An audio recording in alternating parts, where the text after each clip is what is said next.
একের পর এক বিতর্কিত মানবাধিকার লঙ্ঘিত হওয়ার ঘটনার পর যুক্তরাষ্ট্র জুড়ে চলছে আইস বিরোধী বিক্ষোভ। সংবাদ মাধ্যম আল জাজিরার অনুসন্ধানে উঠে এসেছে আইসের এক ভয়াবহ দিক, তাদের প্রশিক্ষণের অন্দরমহল। এ নিয়ে থাকছে তাসফিয়া মুস্তফার বিশ্লেষণ।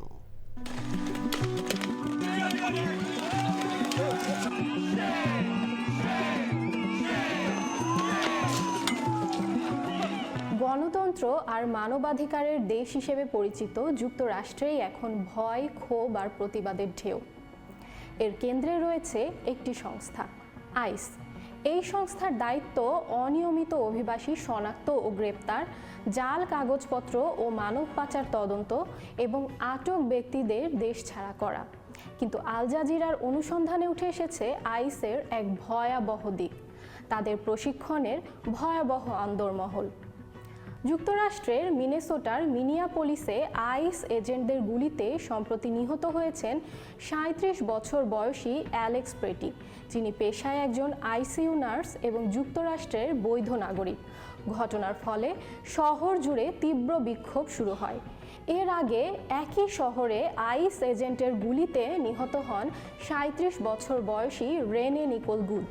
তিনি আইসের কার্যক্রম পর্যবেক্ষণকারী একজন আইনি পর্যবেক্ষক ছিলেন। এই হত্যাকাণ্ড নতুন করে প্রশ্ন তোলে, আইস আসলে কিভাবে কাজ করে।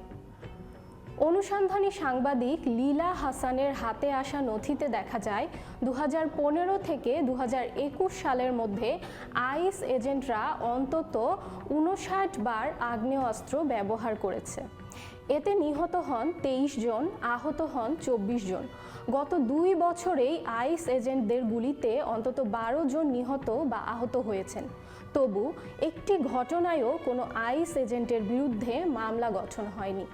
নথিতে দেখা যায় আইস এজেন্টদের শেখানো হয় নিজেদের যেন অপ্রয়োজনীয় ঝুঁকিতে না ফেলেন। প্রাণঘাতী বল প্রয়োগ কেবল শেষ অবলম্বন, এই ধারণা একটি মিথ। আইন কর্মকর্তাদের ন্যূনতম নয়, বরং বস্তুনিষ্ঠ যুক্তিসঙ্গত বল প্রয়োগ করতে বলে। সতর্ক বার্তা দেওয়া, ধাপে ধাপে বল প্রয়োগ, এসব নাকি কর্মকর্তার নিজের জন্য ঝুঁকিপূর্ণ।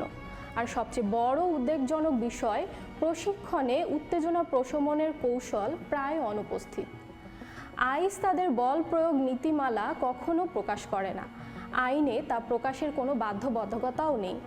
এই গোপনীয়তাই আইসকে জবাবদিহির বাইরে রাখে। কিন্তু সাধারণ মানুষের প্রশ্ন, আইস কি আসলেই আইনের ঊর্ধ্বে? মানুষ এখন বলছে এটি আর শুধু অভিবাসনের প্রশ্ন নয়, এটি ক্ষমতার অপব্যবহার। আজ যুক্তরাষ্ট্রের সামনে প্রশ্ন একটাই, নিরাপত্তার নামে কতটা ক্ষমতা দেওয়া যায়, আর সেই ক্ষমতার সীমা নির্ধারণ করবে কে?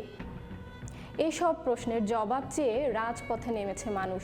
স্লোগান একটাই, আইসকে চলে যেতে হবে।